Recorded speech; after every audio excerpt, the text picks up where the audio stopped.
晚宴上，丈夫女秘书欺负我，她却漠视纵容，还威胁我，敢还手就离婚。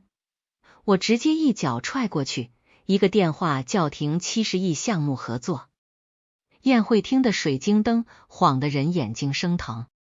沈若曦单膝跪在深蓝色的地毯上，膝盖被那一脚踹得火辣辣地疼。赵曼妮踩着那双尖细的银色高跟鞋，居高临下地俯视着她，嘴角那抹笑意怎么都藏不住。沈小姐，真是不好意思，地太滑了。周遭的空气凝固了2秒，有人低下头去晃动手中的酒杯，有人若无其事地划着手机屏幕，有人尴尬地将视线转向别处。沈若曦撑着地面缓缓站起来，目光越过人群，落在主位上的顾怀安身上。他手里端着那杯没怎么动过的红酒，眼神淡漠，仿佛眼前发生的一切都与他毫无干系。向他道歉，不然就签字。顾怀安的声音不大，却像一把冰冷的刀，清晰地划过半张桌子的喧嚣。赵曼妮的笑意更深了，带着点有恃无恐的骄纵。沈若曦定定地看了顾怀安3秒，然后忽然笑了。她没有理会那份屈辱，而是上前一步，抬脚精准地踹在赵曼妮的膝盖窝上。赵曼妮惊呼一声，整个人向前扑去，双手猛地撑在桌沿上，带倒了一片高脚杯，猩红的酒液泼洒开来，浸透了她那条价值不菲的白色礼服裙。整个宴会厅陷入一片死寂。顾怀安猛地站起身，手中的酒杯应声而碎。沈若曦连看都没看他一眼，从容地从手包里抽出一份早已拟好的文件，摊开在湿漉漉的桌面上，然后拔开笔帽。沈若曦3个字，力透纸背。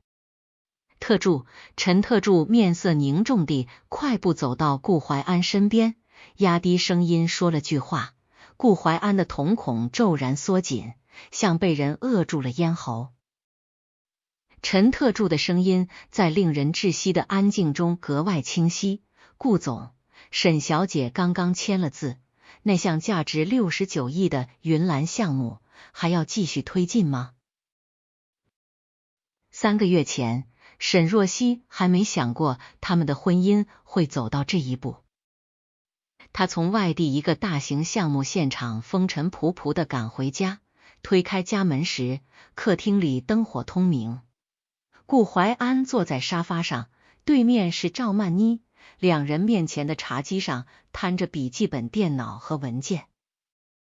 赵曼妮抬头对他笑了笑，语气亲昵：“嫂子回来了，真不好意思，公司临时有急事，我和怀安哥就在家里加班了，把客厅弄得有点乱。”沈若曦淡淡地点了点头，换了鞋，拎着行李箱上楼。身后传来赵曼妮刻意压低，却恰好能让他听见的声音：“怀安哥，嫂子是不是不高兴了？要不我还是走吧。”顾怀安没有应声。结婚3年，赵曼妮从市场部的行政助理一路升任总裁办的高级秘书，再到顾怀安最倚重的左膀右臂。他陪着顾怀安出席各种会议，应对推不掉的应酬，周末也总在加班，在顾怀安身边的时间比沈若曦这个妻子多得多。沈若曦问过一次，顾怀安的回答是：“他工作能力很强，你别总胡思乱想。”沈若曦便再也没问过。他学建筑，也做建筑。结婚前，他是国内顶尖设计院最年轻的主创建筑师之一。婚后，顾怀安说家里不缺他那点薪水，希望他能把重心放在家庭。沈若曦没有完全妥协，他以独立设计师的身份耗时近2年，将一个名为云岚的城市综合体项目从无到有，打磨成一套完整惊艳的设计方案。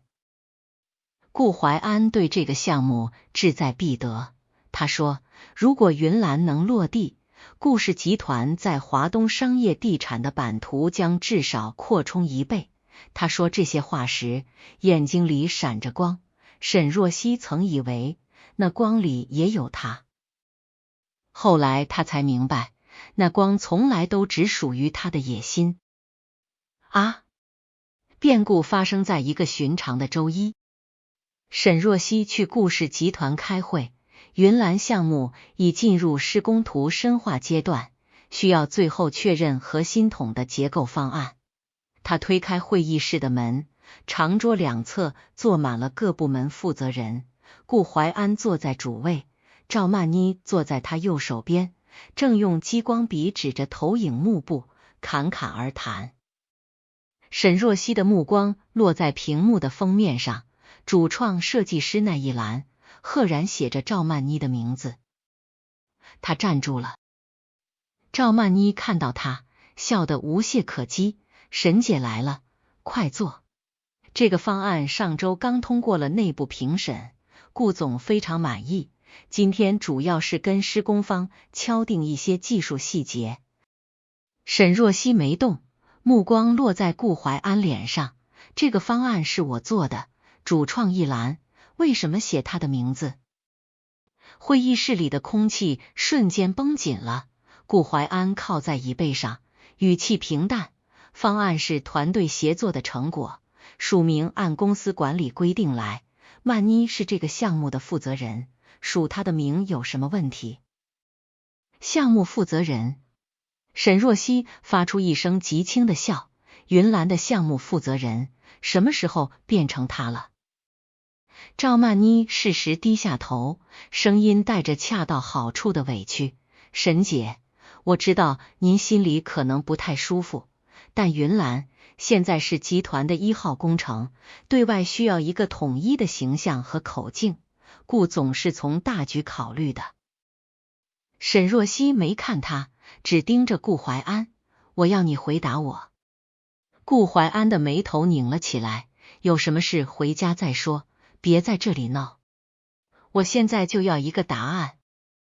顾怀安的眼神彻底冷下来，转头对陈特助说，继续开会。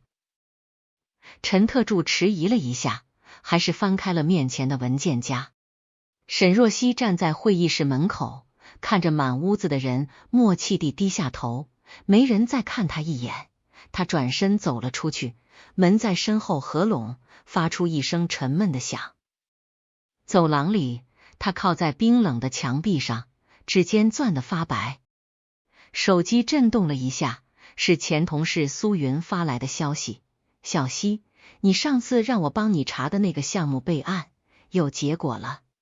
下面附着一张截图，云岚项目在建设主管部门的备案信息里，设计负责人一栏赫然写着赵曼妮，变更日期是整整1个月前。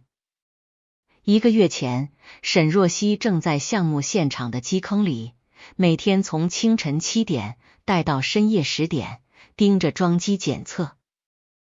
赵曼妮就是在那时悄无声息地把他的名字从项目备案上抹掉了。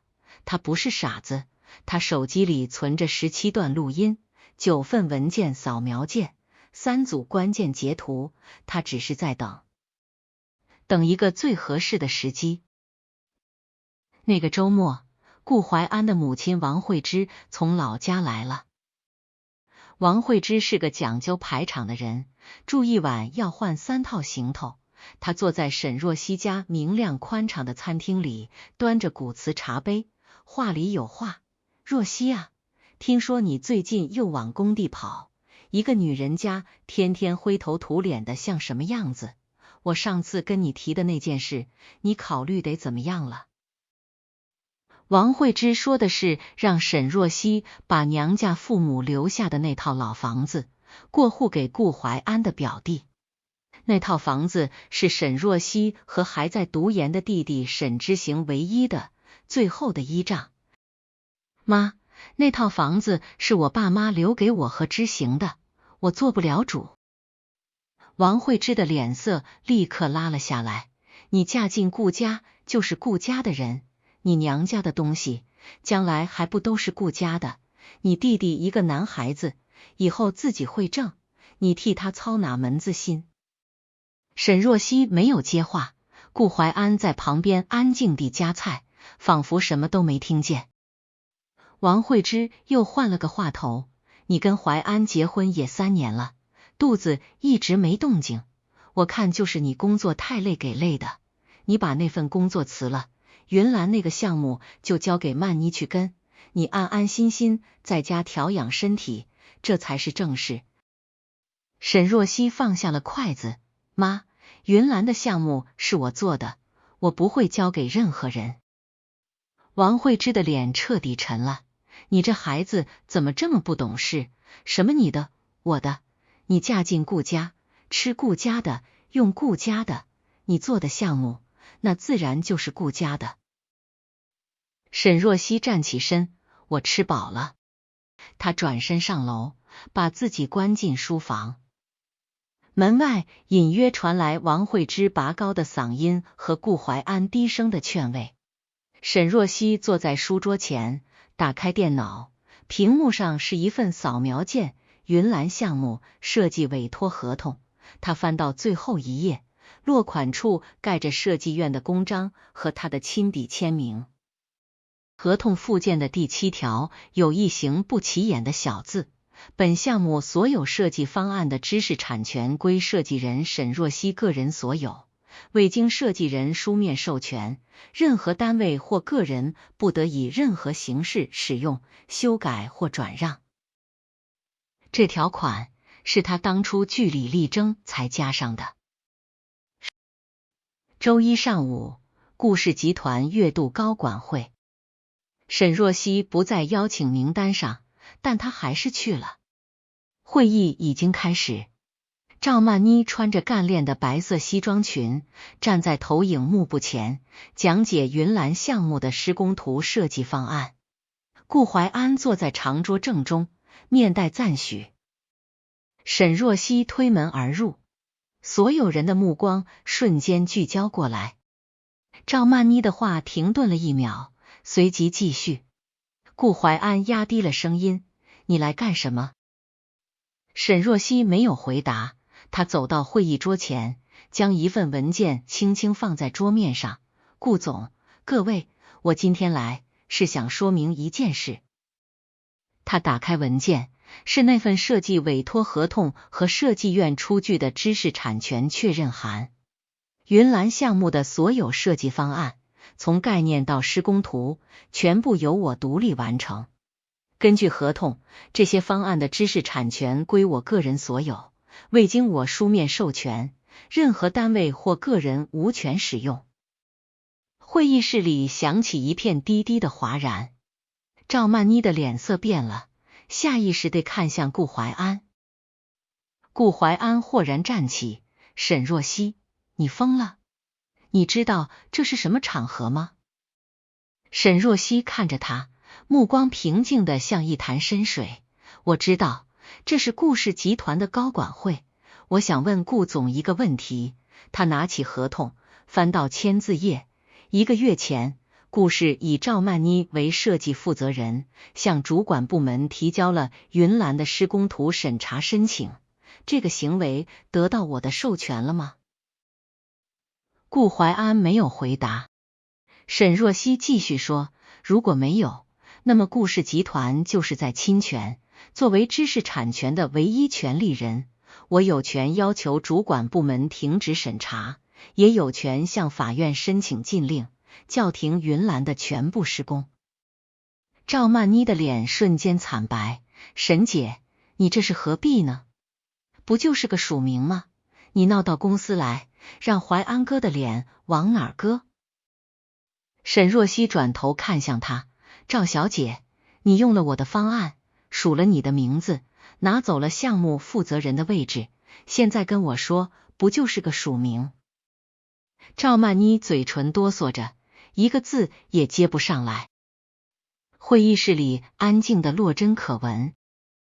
顾怀安盯着沈若曦，他知道他从来不打无准备之仗，他强压着怒火，对陈特助说，散会。高管们鱼贯而出，每个人都忍不住偷偷看向沈若曦。会议室的门缓缓关上，只剩下3个人。顾怀安走到沈若曦面前，声音压得极低：“你到底想干什么？”沈若曦收起合同：“我的要求很简单。第一，赵曼妮从云岚项目除名；第二，恢复我设计负责人的备案身份；第三，顾氏就侵权行为出具书面道歉。”赵曼妮几乎是尖叫起来：“你做梦！怀安哥，你不能答应他，他这是勒索。”沈若曦没有看他，只是看着顾怀安。顾怀安沉默了很久，眼底翻滚着看不清的情绪。如果我不答应呢？沈若曦笑了，那笑意却未达眼底。他转身往外走，走到门口时停了下来，回头看了他一眼。对了，顾总，还有件事。他从口袋里掏出手机，点开一段音频。安静的会议室里，清晰地传出顾怀安的声音：“曼妮，你下周去建委把备案改一下，云岚的设计负责人换成你，这件事不用跟若曦提。”录音清晰，日期明确。顾怀安的脸色彻底变了。你录音？沈若曦收起手机：“你做都做了，我为什么不能录？”他推开门走了出去。3天后，顾家老宅举办了一场盛大的晚宴，名义是庆祝顾氏集团成立20周年。王惠之亲自给沈若曦打了电话：“若曦，晚上一定要来，穿得体面些，你爸的老战友们都在，别给顾家丢人。”沈若曦去了，她穿了一条简单的黑色连衣裙，长发披肩，素净得与满场的珠光宝气格格不入。宴会厅里觥筹交错，顾怀安坐在主桌，身边是他的父母顾长风和周慧芝。赵曼妮坐在顾怀安另一侧，穿着华丽的香槟色礼服，妆容精致。沈若曦走过去，在顾怀安对面坐下。王慧芝的笑容僵了一瞬，但很快调整过来：“若曦来了，快坐。”赵曼妮笑盈盈地站起来，端着一杯红酒走到沈若曦身边：“沈姐，我敬您一杯，之前的事都是我不对，您大人大量，别跟我计较了，以后咱们还是好姐妹，好不好？”她笑得甜美，人畜无害。沈若曦没有接那杯酒。赵曼妮的笑容顿了顿，端着酒杯的手往后一缩，像是要退开，脚下那双10厘米的高跟鞋却猛地向前一探，狠狠踹在沈若曦的膝盖上。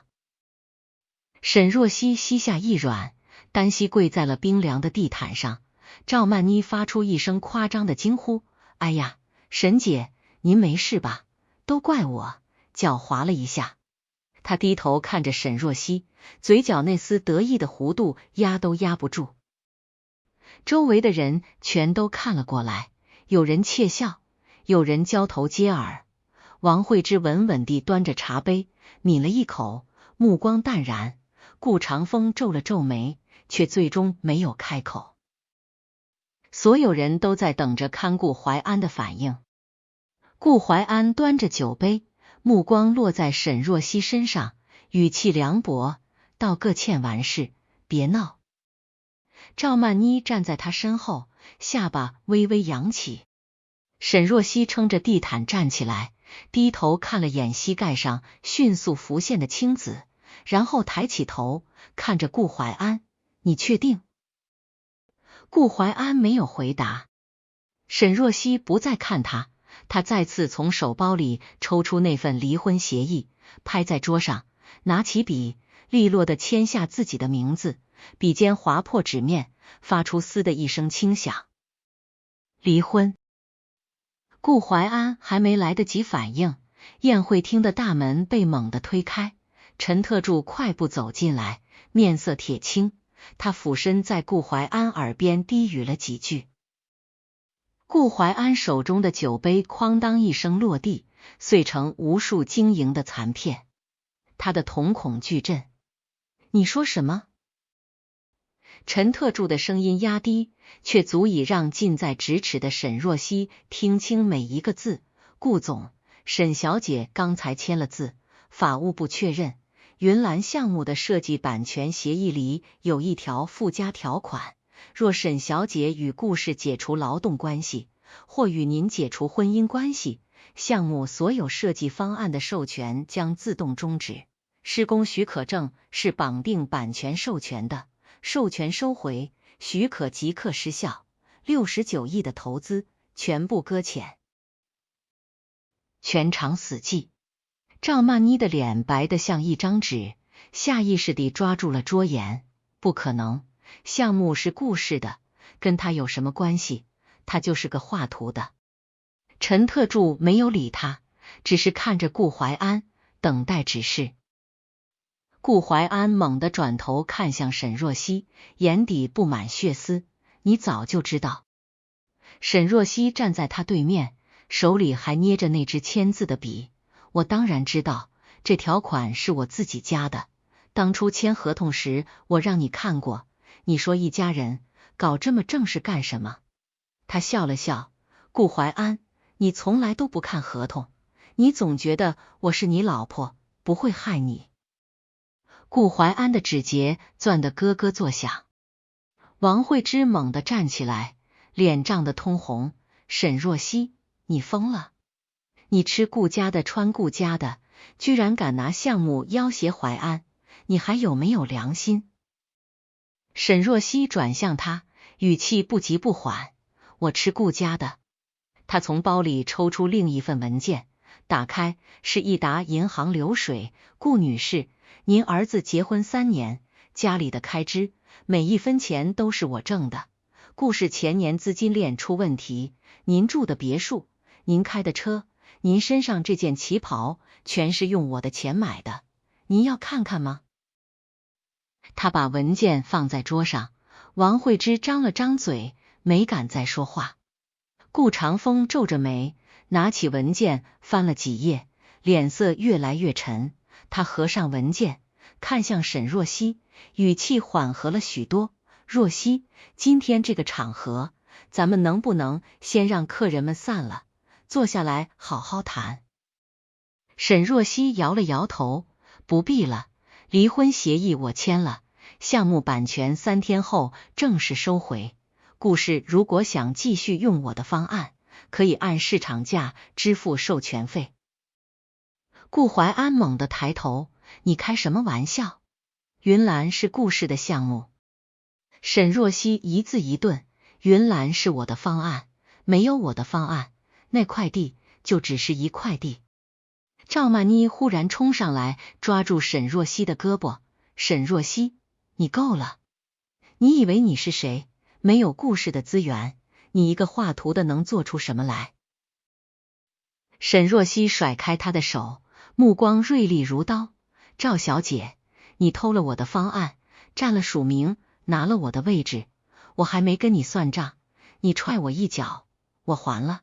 你偷我的东西，我也会一件件拿回来，你拿走的每一样，我都会让你连本带利地还回来。赵曼妮的脸彻底失去了血色，踉跄着后退一步。沈若曦拿起桌上的离婚协议，最后看了顾怀安一眼。顾怀安，协议我签了，3天后律师会联系你。他转身推开宴会厅沉重的雕花大门，初秋的夜风猛地灌了进来，吹动她黑色的裙摆。她站在台阶上，仰头看了一眼路灯，眼眶有些发酸，但没有哭。手机亮了，是苏云发来的消息：小溪，东西拿到了，建委那边备案变更材料里有一份伪造的授权书，我已经做了公证。沈若曦回了一条，打印出来，明天送顾氏法务部。他走下台阶，高跟鞋敲击在大理石地面上，一声一声清脆而果决。第二天一早，苏云带着公证员走进顾氏集团法务部。法务总监老钱翻开那份笔迹鉴定报告和公证书，手开始微微发抖。这不可能！赵助理提交的材料，我们当时审核过的。苏云的语气公事公办，你们审核过，但没发现签名是伪造的。前总监建伟的备案便更是法务部签的字，现在备案材料里出现了伪造文件，这个责任您觉得该谁来担？老钱的额头渗出汗珠，立刻拨通了内线，让赵曼妮马上来法务部。20分钟后，赵曼妮推门进来，眼睛红肿，看到苏云，她脸色骤变，你来干什么？苏云将那份伪造的授权书举到她面前，赵小姐，这份授权书上的签名，笔迹鉴定确认并非沈若曦女士所签，你用这份伪造文件，把云岚项目的设计负责人变更成了你自己。赵曼妮的腿软了一下，扶住桌沿，我没有，是他让我签的。谁？苏云挑眉，你有证据吗？录音、聊天记录。赵曼妮张着嘴，一个字都说不出来。苏云收起文件，赵小姐，你的问题不止这一件，过去几个月，你经手的涉及沈女士的每一份文件，我们都已经做了公证梳理，涉嫌违法的事一件都跑不掉。赵曼妮彻底瘫软在椅子上，面无血色。苏云走到门口，回头看了她一眼，赵小姐，沈女士让我转告你一句话，她不是不会还手，她只是在等一个最合适的时机，现在时机到了。法务部的门关上，苏云掏出手机给沈若曦发消息，第一站搞定，下一站顾淮安。收到消息时，沈若曦正坐在一间律师事务所的会议室里，对面坐着顾淮安和他的律师。顾淮安的律师姓韩，经验老道，他翻开文件夹，沈女士，您提出的离婚协议，顾先生看过了，关于财产分割，特别是云岚项目50%收益权的部分，我们希望再协商。沈若曦靠在椅背上，协商什么？韩律师推了推眼镜，您要求分割项目50%的收益权，这个比例我们认为过高。顾氏投入了巨额资金、土地和渠道资源，您的设计方案虽是重要贡献，但不等同于一半的价值。沈若曦打开自己的文件夹，抽出一份文件，这是云岚项目的投资结构表。顾氏自有资金只占23%，其余是银行贷款和合作方垫资，而这些融资全部是基于我的设计方案才通过的。他又翻出几份银行和信托的确认函，这些函件上明确写着，各方对项目的信心建立在对沈若曦设计方案的认可上。没有我的方案，银行不会放贷，合作方不会垫资，顾氏那23%也凑不齐。韩律师的眉头越皱越紧，一页一页翻看那些确认函。顾淮安坐在一旁，始终沉默。他看着沈若曦，眼神复杂的难以言说。3年了，他才发现，他以为那个只会埋头画图，需要他庇护的妻子，竟是这样一个人，冷静、缜密，步步为营。韩律师看完文件，合上夹子，看向顾淮安，几不可见地摇了摇头。顾淮安终于开口，声音有些沙哑，若曦，我们能不能单独谈谈？沈若曦看了他2秒，可以。律师们退了出去。顾淮安走到窗边，背对着他，你什么时候开始准备的？3个月前。赵曼妮把项目备案改掉的那天。顾淮安转过身，你就那么肯定我会站在他那边？我不确定，我只是做了最坏的打算。沈若曦看着他，我了解你，你是个商人，永远只选对自己最有利的选项。在你眼里，赵曼妮听话、好用，不给你添麻烦，而我太有主见了。从一开始，我就不是你想要的妻子。顾怀安沉默了，找不到任何反驳的话。沈若曦站起来，拿起桌上的协议，协议的内容我不会改，50%，一分都不能少。你有3天时间考虑，3天后项目停工，你损失的远不止那50%。他转身走向门口。若曦，顾怀安叫住他，他停下，没有回头。我们之间真的没有别的可能了吗？沈若曦沉默了2秒。顾怀安，你问这句话的时候，心里想的是我，还是云兰？顾怀安答不上来。沈若曦笑了一下，推门离去。3天后，顾氏集团发布了2份震动业界的公告。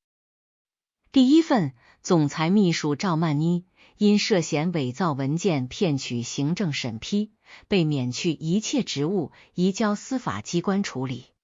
第二份，云岚项目设计版权授权重新签订，沈若曦以设计版权入股，占项目收益权50%，并出任项目联席总裁。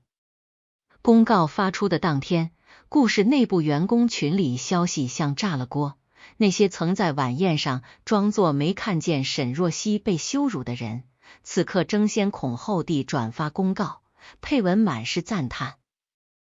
沈若曦坐在新办公室里，面无表情地翻看手机。苏云端着咖啡坐在对面，笑得畅快。下午2点，云岚项目施工方全体大会，几十号人把大会议室坐得满满当当。顾怀安坐在主位，沈若曦坐在他旁边。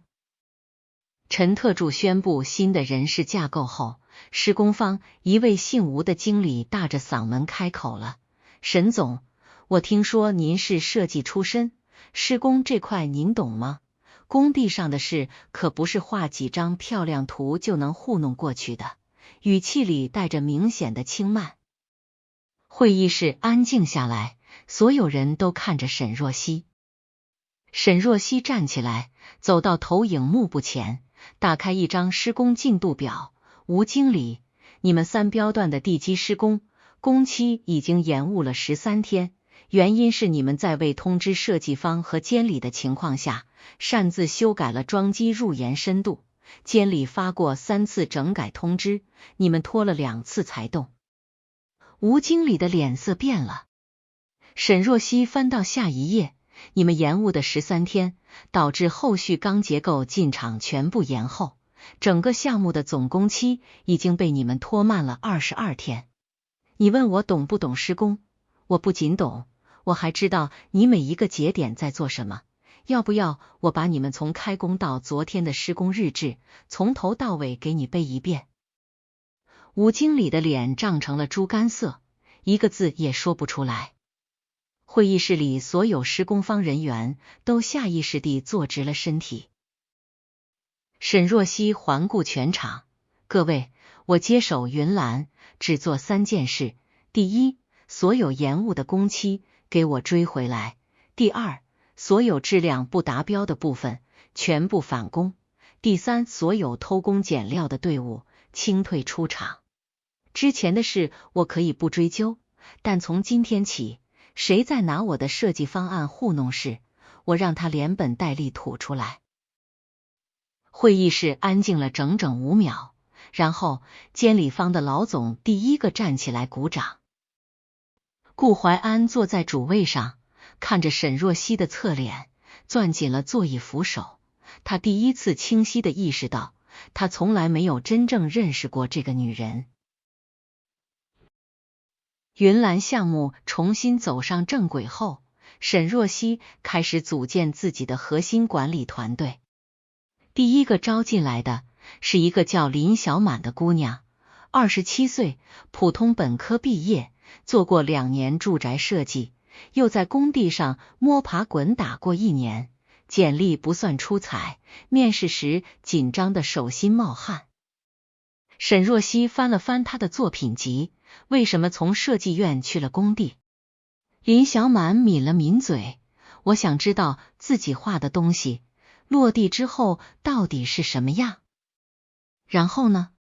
然后发现很多图画的漂亮，但根本没法施工，也发现很多施工方不按图做，不全是他们想偷懒，有时候是图纸压根没考虑现场条件。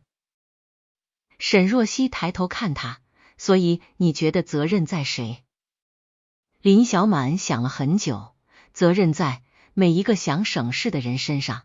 设计省事就画好看但难落地的图，施工省事就随便改，甲方省事就只看成本和速度，最后所有的麻烦都会留给真正使用这栋楼的人。沈若曦合上作品集，什么时候能入职？林小满愣住，可我学历不算好，我招的是人，不是学历。林小满的眼睛瞬间亮了，后来他成了沈若曦手下最能拼的人，每天最早到工地，最晚离开，鞋上永远沾着泥。有人背后议论说他是沈若曦的影子，沈若曦听说后只淡淡说了一句，他不需要做我的影子，他要做他自己。这句话传到林小满耳朵里时，那个姑娘在茶水间红了眼眶。云岚峰顶那天下着小雨，沈若曦戴着白色安全帽，站在一众管理人员的最前面。顾怀安站在他身边，1年多过去，他瘦了一些，也沉默了许多。离婚后，他们之间只剩项目合作，公事公办，反而渐渐磨合出了默契。最后一根钢梁在雨中缓缓吊起，平稳落位，全场响起掌声和欢呼。仪式后，有媒体采访沈若曦，沈总，云岚经历了这么多风波，您觉得这个项目对您最大的意义是什么？沈若曦想了想，她让我明白，拿回属于自己的东西只是第一步，真正重要的是把东西做好。您会觉得过去那段时间很不公平吗？沈若曦笑了，当然不公平，但如果只停在不公平里，人就会被困住。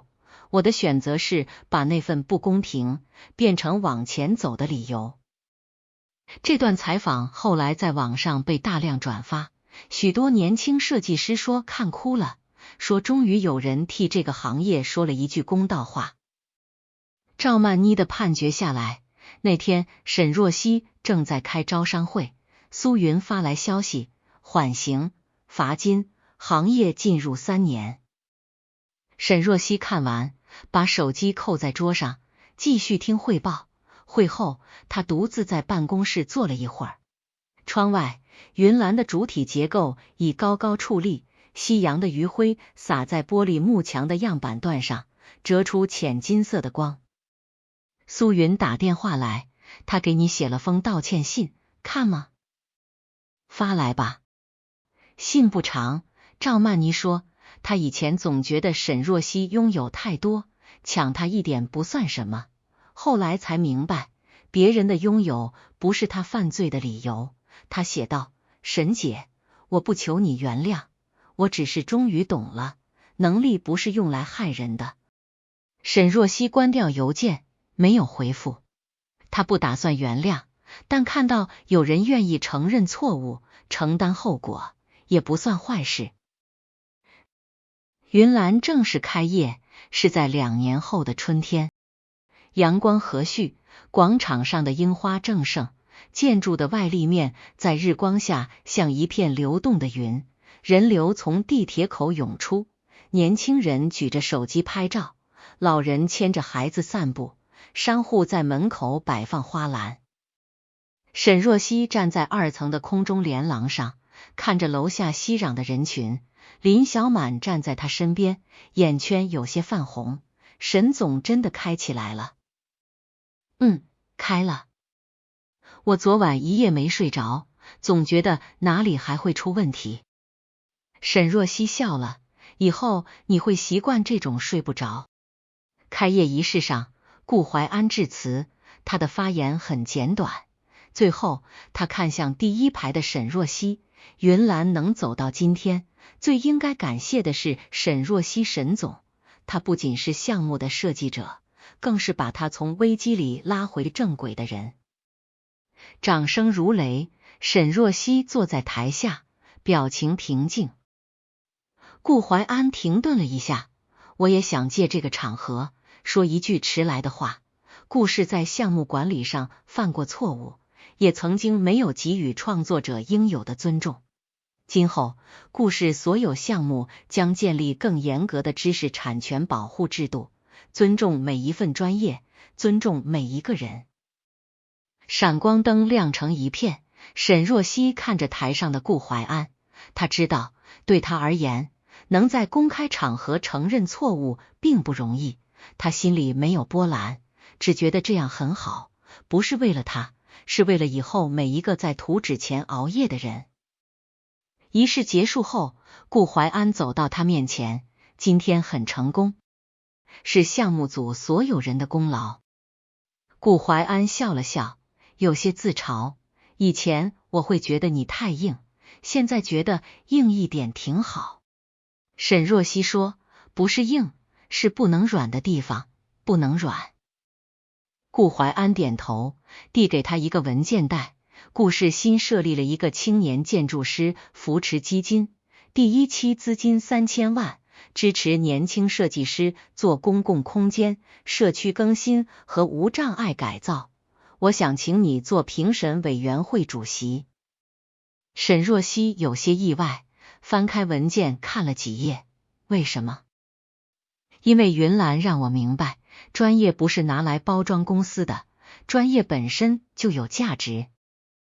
沈若曦沉默片刻，我可以做，但评审规则必须公开，资金去向必须透明，顾氏不得干预最终结果。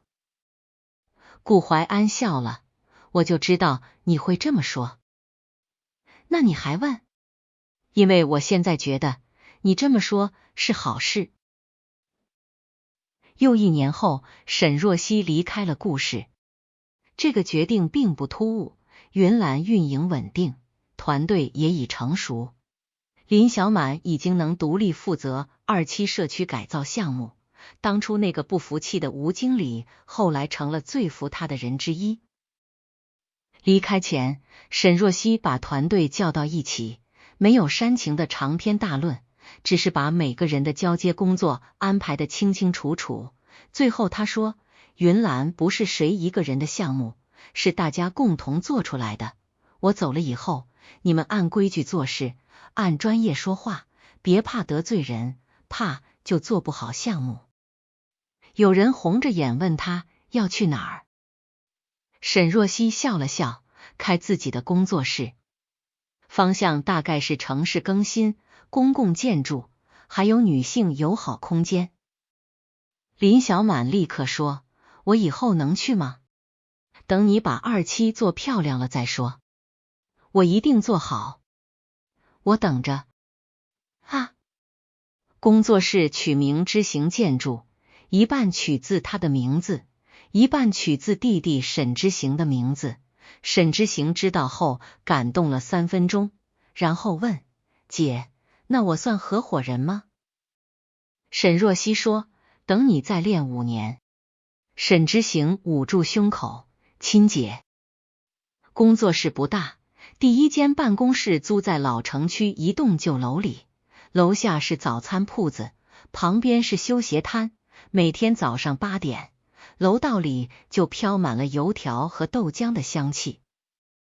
第1批项目是一个老旧小区的适老化改造，预算不高，事却格外多，楼道扶手、坡道照明、儿童活动区、老人休息椅、公共晾晒区，每一项都算不上惊艳，但每一项都有人迫切需要，年轻设计师一栋楼一栋楼地走访，把老人们的需求一条一条记下来。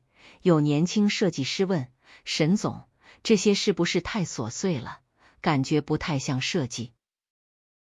沈若宁说，这就是设计，让一个老人晚上赶下楼，让一个坐轮椅的人能自己出门，让一个孩子有安全的地方等父母，这些都比一张漂亮的效果图重要。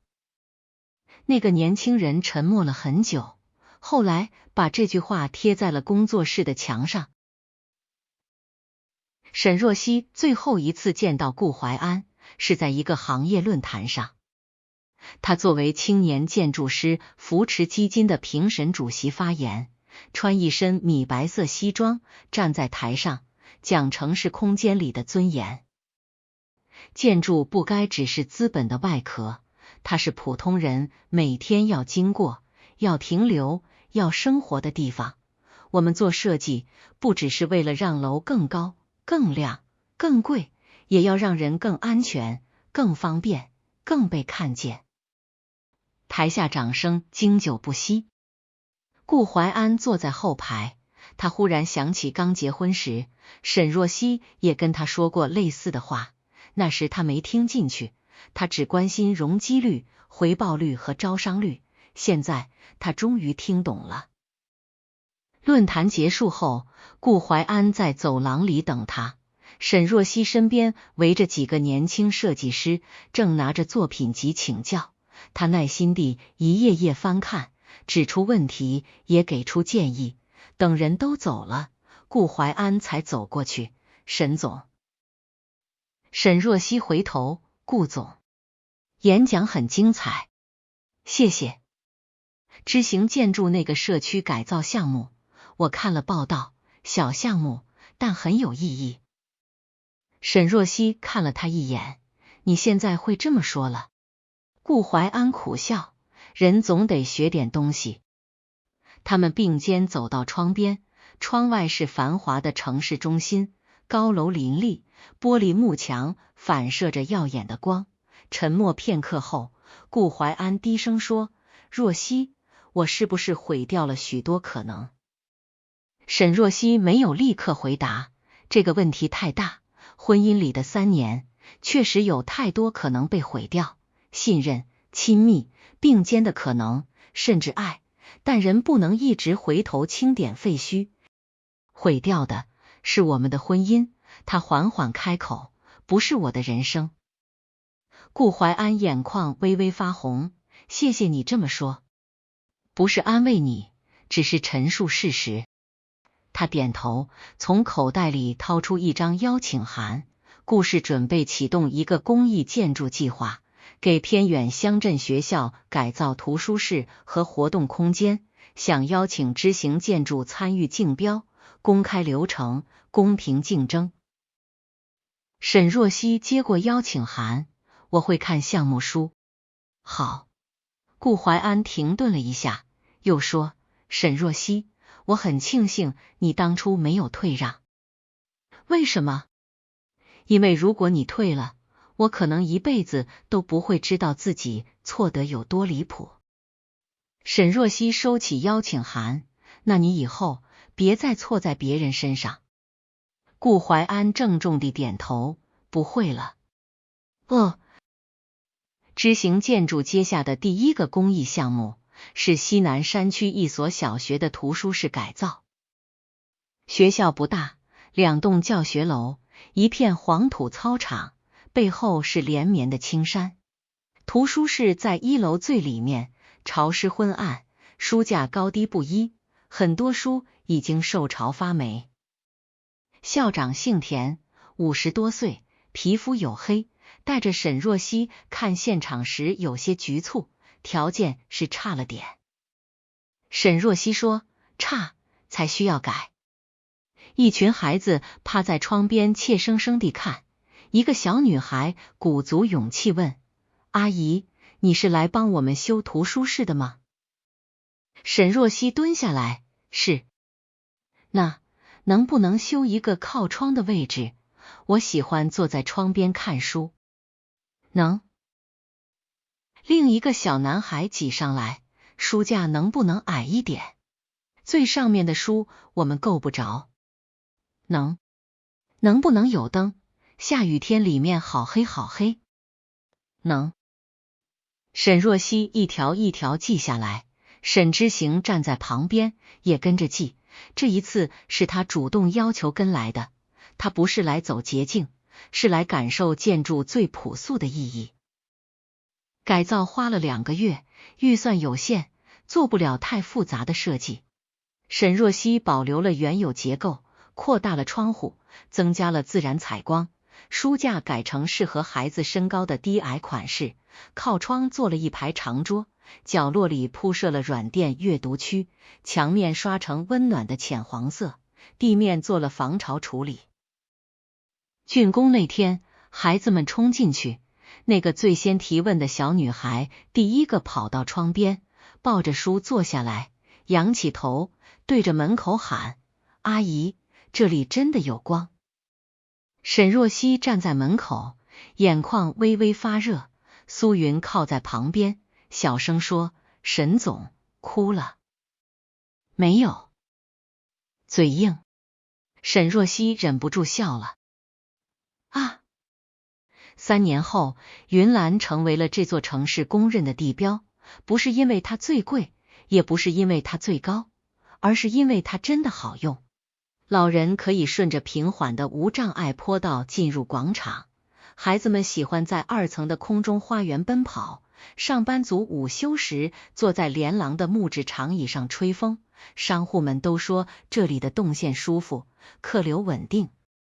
城市设计协会将年度公共空间奖颁给了云岚。领奖那天，沈若曦站在台上，台下坐着顾怀安、苏云、沈之行、林小满，还有他后来带过的许多年轻设计师。主持人问他：“沈总，您现在回看云岚，会想到什么？”沈若曦握着那座晶莹的奖杯，他想到了很多。宴会厅刺眼的灯光，膝盖上钻心的疼，赵曼妮那双高跟鞋，顾怀安那句道个歉完事。他也想到了工地上清冷的夜风，林小满第一次面试时紧张发亮的眼睛，山区小学图书室里那个小女孩喊出的有光。最后他说：“我想到一句话。”什么话？不要让任何人替你定义你的价值。一份方案，一个名字，一份劳动成果，看起来只是职场小事，但它背后是一个人的尊严。我们可以合作，可以让利，可以互相成就，但绝不能把自己的价值交给别人去盖章。台下掌声雷动。领奖结束，人群散去。顾怀安远远地站着，直到最后才走过来：“恭喜。”“谢谢。”他看着那座奖杯，笑了笑：“这是你应得的。”沈若曦点了点头，2个人之间隔着恰到好处的距离，像2个终于走完一段崎岖旧路的人，在岔路口相遇，彼此点了下头，然后各自往前走去。晚上，沈若曦回到父母留下的老房子里。沈之行已经提前买好了菜，姐弟俩在厨房里忙活，红烧排骨、番茄蛋汤、清炒芦笋，都是父母以前爱做的家常菜。饭做好了，沈之行把沈若曦的奖杯放在餐桌旁，又去父母的遗照前点了一盏小小的电子灯。“爸妈，我姐得奖了。”沈若曦笑着看了他一眼，幼稚。沈之行振振有词：“这叫仪式感。”饭后，沈若曦独自去了阳台。阳台不大，他小时候常坐在这里画房子，父亲会在旁边告诉他，房子不能只画得好看，还要想风从哪里来，光从哪里进，人从哪里走。后来，他走了很远的路，差点把自己困在一段错误的关系里，被夺走名字，被羞辱，被背叛，可到最后，他还是回到了父亲那句话：建筑是给人用的，人也是要为自己活的。手机震了一下，是林小满发来的照片，照片里是云蓝的夜景，连廊上的灯光柔和地亮着，像一条温暖的河。下面配了一句话，他们说您是云蓝的设计者，是知行建筑的创始人，做过很多温暖的小项目，也做过几个漂亮的大项目，说您很厉害，也很难搞。难搞？沈若曦笑了，他回了一条，难搞不一定是坏话，说明他们糊弄不了我。过了一会，林小满回了一个哈哈大笑的表情。那天傍晚，沈若曦从工地出来，夕阳把整座城市染成温暖的金色，远处云蓝的轮廓隐在天光里，像一棵真正长成的树。他站在路边，风吹起他的头发。苏云开车过来，按了2下喇叭，沈总，上车，庆功宴迟到，要罚酒的。沈若曦拉开车门，我戒酒了。那罚茶3杯。车汇入晚高峰的车流，城市的灯火一盏接一盏地亮起来。沈若曦靠在座椅上，看着窗外流动的光影，神色平静。他知道未来的路不会永远顺遂，还会有质疑，有困难，还有人试图把他拉回旧的位置。但他已经不会再低头了，因为真正属于自己的名字要自己写，真正属于自己的路也要自己走。